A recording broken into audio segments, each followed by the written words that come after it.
अस्सलामुअलैकुम my YouTube family, कैसे हैं आप सब लोग। आप सब लोगों को वेलकम टू किचन एक्सप्लोरर। और आज मैं आप लोग को बताने जा रही हूँ एप्पल पाई, वो भी दो वेज से, एक हमारा मैकडॉनल्ड्स वाला और एक हमारा बेक वाला। तो जो है वो दोनों तरीक़ों के लिए इंग्रेडिएंट्स हमारे सेम हैं। तो आए हम इंग्रेडिएंट्स की तरफ चलते हैं। सबसे पहले मैंने ले लिया, इसको थोड़ा इजी कर दिया है कि पफ पेस्ट्री के शीट्स ले लिए हैं। इस तरीके से मार्केट में अवेलेबल होते हैं, तो आप भी ले सकते हैं। ये ऐसे शीट्स मिल जाते हैं, किसी भी अच्छी कंपनी के स्टोर से आप ले सकते हैं। तो ये मैंने शीट्स ले लिए हैं, इसे हम करते हैं साइड पर। अच्छा, सेकंड जो है वो मुझे चाहिए होगा हाफ लेमन, जिसे मैं स्क्वीज़ करूँगी। 2 एप्पल्स ले लिए हैं मैंने, ये येलो वाले लीजिएगा, बड़े जूसी होते हैं। इसे हम क्या करेंगे, पील कर लेंगे। मैं वीडियो को लॉन्ग नहीं करना चाहूँगी, इस तरीके से मैं आपको शो कर देती हूँ कि सारे हमने पील कर लेने हैं। पील करने के बाद हम इसे छोटे छोटे क्यूब्स की फॉर्म में, क्यूब्स भी नहीं होंगे, मैं आपको कट करके भी शो कर दूँगी। पहले से इसलिए नहीं कट किया कि वो एप्पल रेड हो जाता है। 1 टेबलस्पून मुझे चाहिए होगा कॉर्न स्टार्च, और उसी के साथ मुझे चाहिए होगा 1/4 कप वाटर। मैं इस कॉर्न स्टार्च को इसमें डाल के, इसमें 1/4 वाटर ऐड करके, 1/4 कप वाटर ऐड करके इसे अच्छे से स्टर कर दूंगी। पिंच ऑफ जायफल चाहिए मुझे, half tea spoon cinnamon powder चाहिए, दालचीनी का powder, pinch of salt and 1/4 ही मैंने कप लिया है शुगर का। तो बस अब हम चलते हैं, एप्पल्स को पील कर लेते हैं और इसके बाद हम अपने आगे के काम पर चलते हैं। ये देखें, एप्पल्स मैंने इस तरीके से कट कर लिए हैं, पील करके, इतना सही है। और जो है वो कॉर्न स्टार्च भी मैंने स्लरी रेडी कर लिया है, कॉर्न स्लरी भी 1/4 कप वाटर ऐड करके। और लेमन को मैं हाफ लेना चाहूँगी, थोड़ा सा टैंगी फ्लेवर देने के लिए। तो आप साइज़ भी देख सकते हैं, अगर आपको टैंगी फ्लेवर नहीं देना है तो आप लेमन को स्किप कर दीजिएगा।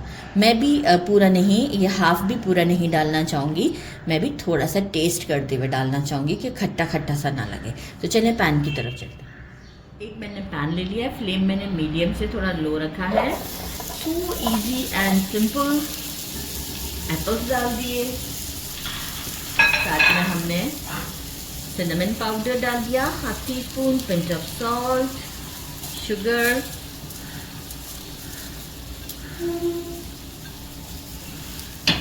जायफल का छोटा सा पीस है, पिंच ऑफ जायफल, बहुत ज़्यादा जायफल नहीं डालना है। देखिए मैंने इसमें से भी इतना बचा लिया है, बहुत ज़्यादा जायफल नहीं डालना है। थोड़ा सा स्टर करेंगे अराउंड 1 मिनट। इसके बाद हम अपनी कॉर्न स्लरी डाल देंगे और फिर हम इसे 3 to 4 मिनट मीडियम से थोड़ा लो फ्लेम पर कुक करेंगे। तो पहले हम थोड़ा सा ये कैरमलाइज फॉर्म पे आ जाए शुगर, तो एक इसका कलर भी अच्छा हो जाएगा। आफ्टर 1 मिनट शो करती हूँ, 1 मिनट हो चुका है मुझे।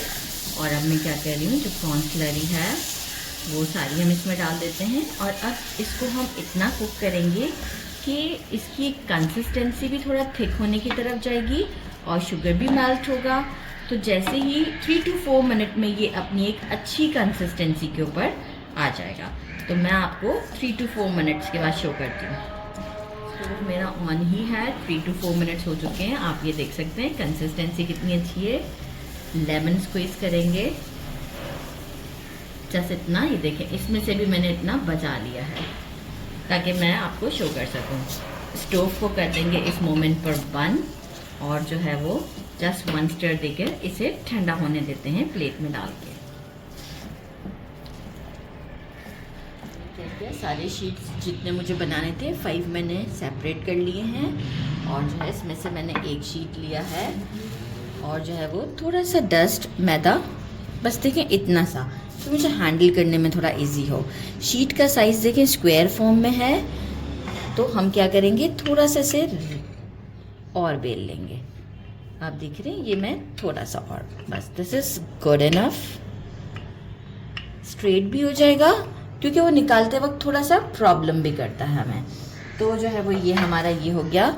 अब क्या है कि जो हमारा बैटर है, कितना आप देखें, ये लेमन जूस की वजह से इतना शाइनी लग रहा है, क्योंकि वो क्रिस्टल फॉर्म में नहीं आने देती शुगर को। अच्छा, इसकी जगह पे एक और चीज़, अगर आप शुगर की जगह ब्राउन शुगर भी यूज़ करेंगे ना, तो भी बहुत टेस्टी बनती है। एक्चुअली मुझे उस वक्त याद नहीं रहा था, वरना मैं ब्राउन शुगर यूज़ करती। तो मैंने कहा आपको बता दूं, सम टाइम होता है ना काम में भूल जाते हैं। तो ये हमारा हो गया। अच्छा, इसके बाद हम क्या करेंगे कि जो है ये वाला साइड लेंगे और ये इसके ऊपर इस तरीके से इक्वलेंट करके रख देंगे। अच्छा, आप चाहें तो फोक की मदद से भी इसे प्रेस कर सकते हैं, लेकिन मैं पहले अपने फिंगर टिप से इसे प्रेस करना चाहूँगी, इसके बाद मैं इसे फोक से प्रेस करूँगी, ताकि ये फिंगर टिप से हमारे जो है वो ज़रा अच्छे से हम इसे प्रेस कर सकते हैं।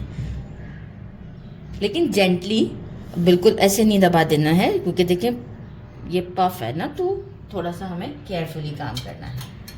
अब हम क्या करेंगे, फोक की मदद से इस तरीके से करते हुए थोड़ा प्रेस कर देंगे।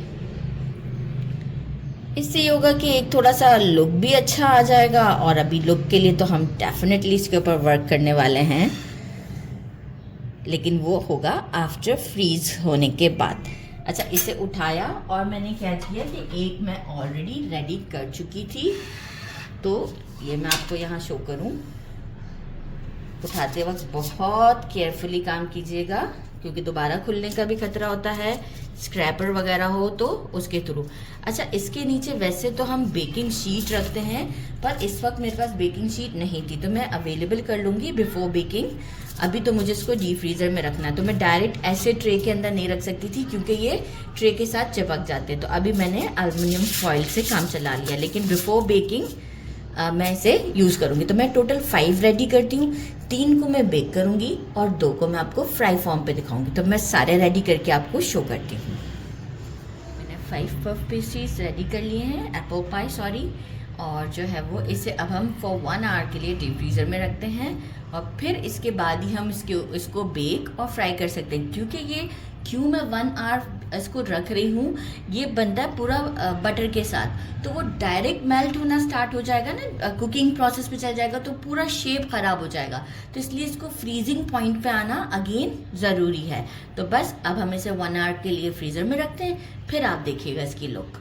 फ्रीज़र में 1 आवर हो चुका हुआ है, और मैंने जो है वो 3 जो है वो बेकिंग ट्रे में रख लिए हैं, बेकिंग ये वैक्स पेपर लगाकर, और ये 2 जो हैं जिसे हमें फ्राई करना है, ये मैंने साइड पे कर दिए हैं। अच्छा, सबसे पहले हम जिन्हें बेक करना है उनके लिए क्या करेंगे, एक एग लिया था मैंने, इसे अच्छे तरीके से बस कर लिया है, और उसके ऊपर हम अच्छे तरीके से ब्रशिंग कर देंगे, क्योंकि इसी से ही इसका कलर एक अच्छा सा आ जाएगा। तो आप देख सकते हैं मैं किस तरीके से ब्रशिंग कर रही हूँ। इस तरीके से आपने अपने तीनों पफ पेस्ट्रीज़ के ऊपर, एप्पल पाई के ऊपर ब्रशिंग कर लेनी है। ये बड़ा इम्पॉर्टेंट है। अच्छा, आप चाहें तो थोड़ा सा शुगर स्प्रिंकल कर सकते हैं, मैं नहीं चाहूँगी अभी स्प्रिंकल करना, बस मैं डायरेक्ट इसे अवन मैंने प्री हीट पर कर दिया है, और हर किसी के अवन का अलग अलग हिसाब है। तो मैं इसे सबसे पहले जो है वो 10 मिनट्स के लिए बेक करूँगी, और इसके बाद फिर मैं आपको आगे का ड्यूरेशन भी बताती जाऊंगी, हम साथ साथ ही काम करेंगे। अच्छा, ये कर दिया मैंने। इसके बाद मैं क्या करूँगी, नाइफ़ लेंगे, और क्योंकि जब ये पफ पेस्ट्री पकती है तो इसमें एयर आता है, स्टीम बनेगा, तो मैं क्या करूँगी, इस तरीके से, देखें कितनी इस वक्त सख्त है, कि मैं इसके ऊपर इस तरह से मार्क लगा रही हूँ, ताकि जो है वो अंदर स्टीम नहीं बनेगा, और इससे हमारी फाइनल लुक भी बहुत अच्छी आएगी। तो इस तरीके से करते वक्त सब पर मैं कट्स लगा देती हूँ, और इसे हम डाल देते हैं जल्दी जल्दी अवन में, ताकि जो है वो हमारा काम आसान हो जाए। इसके बाद हम फ्राई की तरफ चलेंगे। तो चलिए जी, हम इसे डालते हैं अवन में। मैं प्री हीट कर चुकी भी हूँ। अब मैं देखें, एक स्टेप नीचे स्टोव है, स्टोव से भी एक स्टेप ऊपर जो है वो मैं इसे 10 मिनट्स के लिए बेक करूँगी। फिर 10 मिनट्स के बाद आपको शो करती हूँ कि हमें मज़ीद कितना से बेक करना है।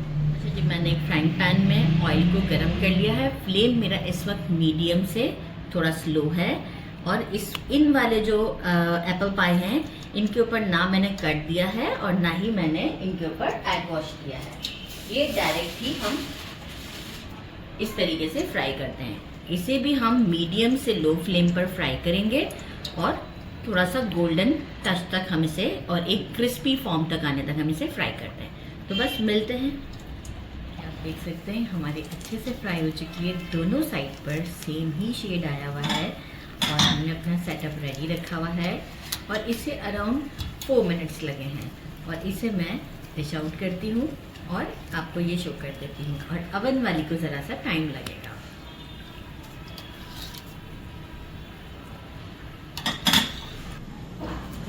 मुझे जो है वो 10 मिनट्स नीचे दिए थे मैंने, नीचे के स्टोव पर दिए थे और 10 मिनट्स मैंने ऊपर के स्टोव को दिए हैं।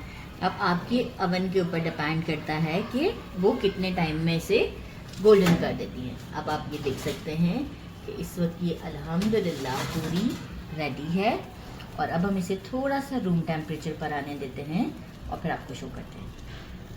अच्छा जी, देखिए मैंने दोनों को डिश आउट कर दिया है। ये हमारे स्टोव पे 4 to 5 मिनट्स में रेडी हो गई थी ऑयल में और इसे अप्रॉक्स 25 to 30 मिनट्स ओवन में लग गए थे। तो अब मैं आपको दोनों को ट्राई करके बताती हूँ। सबसे पहले मैं आपको इसे कट करके बताती हूँ। आप ये पफ चेक कर सकते हैं कितना ज़बरदस्त है। ये देखें, ज़बरदस्त फ्लेकी फ्लेकी सा है, ये देखें। और अब हम इसे ट्राई करते हैं। बिस्मिल्लाहिर्रहमानिर्रहीम। डिलीशियस, सुपर डिलीशियस, बहुत टेस्टी है। अब हम इसमें से भी एक बाइट ट्राई करते हैं। ऐसे हम हाथ से तोड़ के आपको दिखाते हैं ताकि आपको भी आइडिया हो जाए। ये देखें, ज़बरदस्त। आप लुक चेक कर सकते हैं कि कितना ज़बरदस्त है। एक बिल्कुल यम्मी यम्मी सी एप्पल पाई, ज़बरदस्त। ज़रूर ट्राई करना बनता है। मेरे चैनल को लाइक और सब्सक्राइब करना नहीं भूलिएगा। अपना ख्याल रखिएगा। अल्लाह हाफ़िज़।